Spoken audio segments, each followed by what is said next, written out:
Hallo und willkommen bei Deutsch mit Benjamin. Ihr wollt doch fließend Deutsch sprechen, oder? Dann schauen wir uns doch heute einfach mal eine kurze Szene aus einer deutschsprachigen Netflix-Serie an. Wir nehmen die brandneue Netflix-Serie Cassandra, die gerade erst erschienen ist und in Deutschland produziert wurde.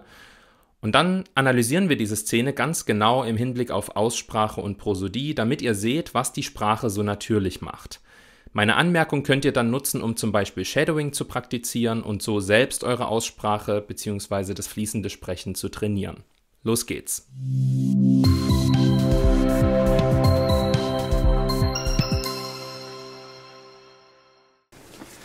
Ich muss noch Junos Bett beziehen. Ich weiß nicht, David. Sie sollte die ersten Nächte noch bei uns schlafen. Zumindest bis die Albträume aufhören. Ich glaube, sie braucht noch etwas Zeit. Jetzt habe ich alles in Akzentgruppen oder rhythmische Gruppen eingeteilt. In jeder Zeile ist genau eine Gruppe. Die Silbe, die in der jeweiligen Gruppe den Primärakzent trägt, habe ich hier jeweils fett markiert und in Form dieser rosafarbenen Linie markiere ich den Melodieverlauf. Ich muss noch Junos Bett beziehen. In der ersten Akzentgruppe ist mir natürlich aufgefallen, dass das Wort Ich gar nicht mitgesprochen wurde. Dann ist mir aufgefallen, dass statt wie in der neutralen Sprechweise das Wort Bett hier in diesem Fall der Name des Kindes primär akzentuiert wurde. Damit drückt der Vater ganz klar aus, dass vorher schon andere Betten, also wahrscheinlich die Betten der Eltern, bezogen wurden. Im Wort beziehen hat er das E-Schwa getilgt, also nicht mitgesprochen. Er hat also nicht gesagt beziehen mit 3 Silben, sondern beziehen mit 2 Silben. Und den ganzen Satz, also die ganze Akzentgruppe hier, spricht er komplett ohne Pausen. Wenn ein Wort mit einem Konsonanten endet und das nächste Wort mit einem Konsonanten beginnt, verbindet man diese beiden Wörter im Deutschen typischerweise und das macht er hier eben auch. Infolgedessen kommt es hier auch zu 2 Assimilationen, das heißt, dass sich die Laute dann aneinander angleichen. Durch das stimmlose S wird auch B stimmlos und statt Bett beziehen sagt er nur Bett beziehen, das heißt, das von Bett deutet er nur an, das heißt, er platziert die Zunge zwar hinter den oberen Zähnen, so wie es für ein richtiges T notwendig wäre, löst diesen Verschluss aber nicht hörbar. Das liegt eben an dem B am Anfang von beziehen, denn das ist ja auch ein Plosiv und wenn im Deutschen 2 Plosive aufeinandertreffen, dann wird nur der zweite hörbar gelöst. Und dieser zweite wird dann auch stimmlos gesprochen.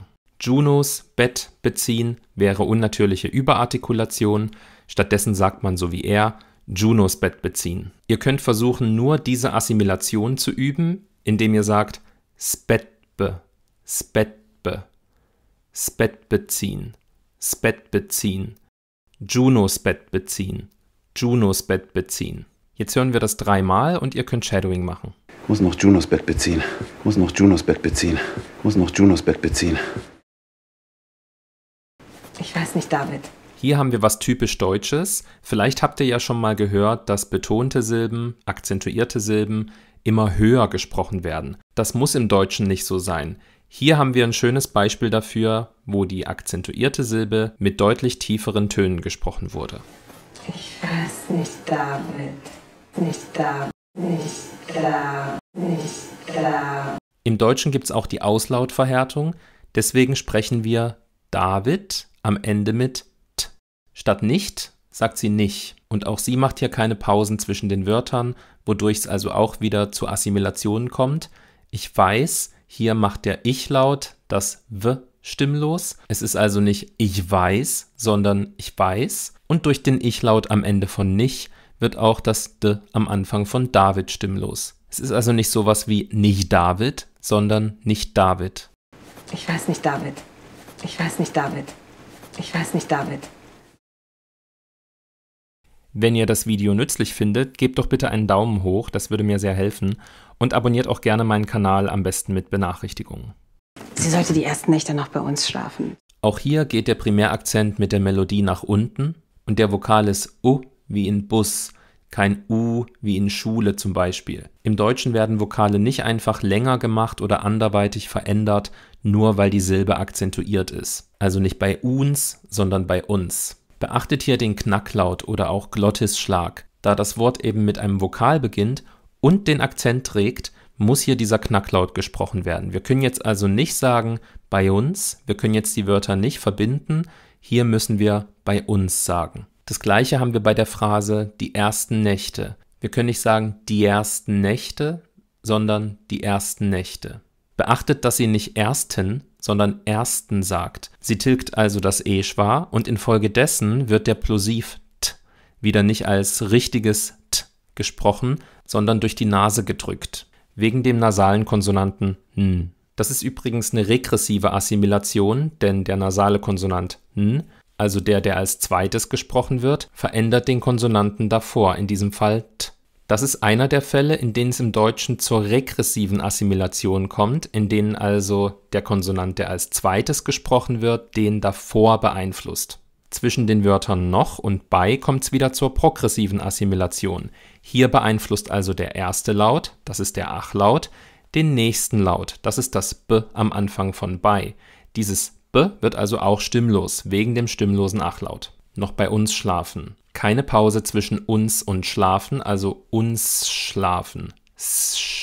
Uns schlafen. Und schlafen natürlich ohne E-Schwa, also nicht schlafen, sondern schlafen. Der Vokal I in den Wörtern sie und die, das ist der gespannte I-Vokal und der ist normalerweise lang, wenn wir diese Wörter alleine sprechen würden. Sie, die.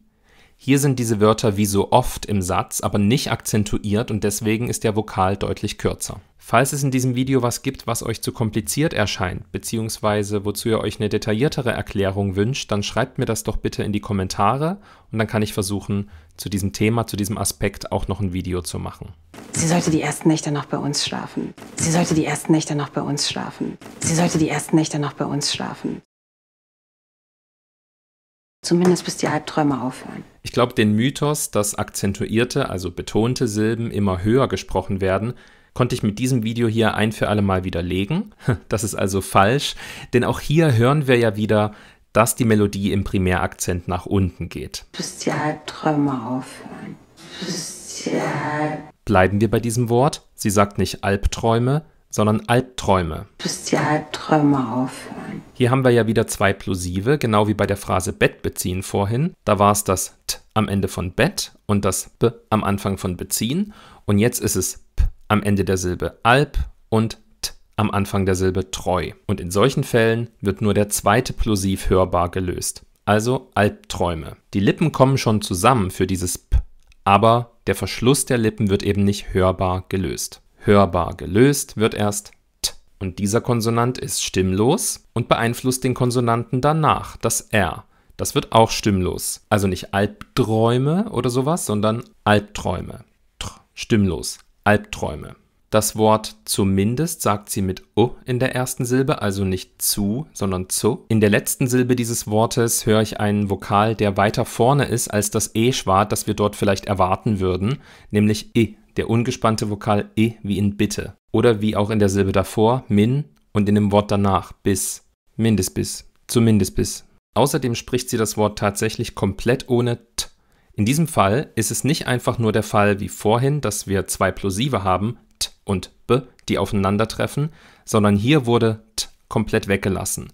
Das liegt daran, dass davor S und danach ein Plosiv ist. Zwischen den ersten drei Wörtern kommt es natürlich auch zu progressiven Assimilationen, wo jeweils der stimmlose Konsonant den nächsten auch stimmlos macht. Zumindest bis die Albträume aufhören. Man beachte auch mal, wie sie das Wort aufhören ausspricht. Der Konsonant F hat ja dieses starke Reibegeräusch und das führt dazu, dass dieses H hier fast gar nicht mehr da ist. Aufhören. Und natürlich fällt auf, dass sie nur zwei Silben spricht. Statt aufhören sagt sie ja aufhören. Sie tilgt also wieder das E-Schwa in der Endung, was jetzt zur Folge hat, dass der Buchstabe R innerhalb einer Silbe direkt nach dem Vokal Ö steht. Und in solchen Fällen wird R vokalisch als A-Schwa gesprochen. Es entsteht also ein Diphthong, der aus dem Ö und dem A, also dem A-Schwa besteht. Öhr.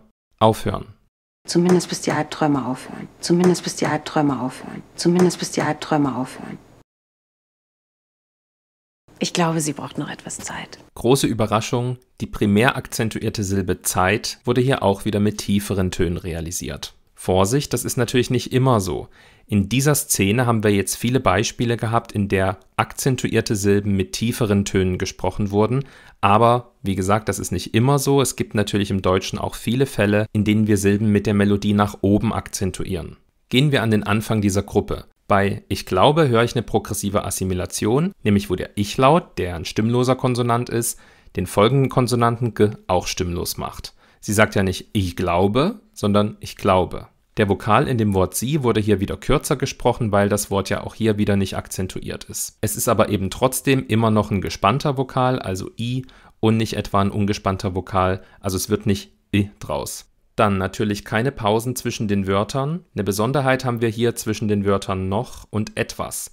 Etwas beginnt zwar mit einem Vokal, aber beide Wörter sind nicht akzentuiert. Deswegen muss hier kein Knacklaut gesprochen werden. Sie spricht kein. Sie sagt nicht noch etwas Zeit, sondern nur noch etwas Zeit. Innerhalb des Wortes etwas kommt es zur progressiven Assimilation, infolge derer das t den Konsonanten w auch stimmlos macht. Es ist also nicht etwas, sondern etwas. Außerdem sagt sie nicht braucht noch, sondern braucht noch. Genau wie beim Wort ersten haben wir also hier auch zwischen zwei Wörtern diese regressive Assimilation von dem nasalen Konsonanten n zu t, sodass also dieses t durch die Nase gedrückt wird. Wie ich vorhin schon gesagt habe, wenn euch diese Assimilation schwerfällt, dann könnt ihr versuchen, nur die Assimilation zu üben, indem ihr sagt, sie braucht noch, noch, noch. Sie braucht noch etwas Zeit. Ich glaube, sie braucht noch etwas Zeit. Ich glaube, sie braucht noch etwas Zeit. Ich glaube, sie braucht noch etwas Zeit. Ich muss noch Junos Bett beziehen. Ich weiß nicht, David.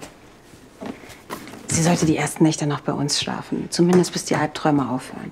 Ich glaube, sie braucht noch etwas Zeit. Welche Information war heute neu für euch? Was wollt ihr unbedingt aus diesem Video mitnehmen? Schreibt mir das doch mal in die Kommentare. Danke fürs Zuschauen.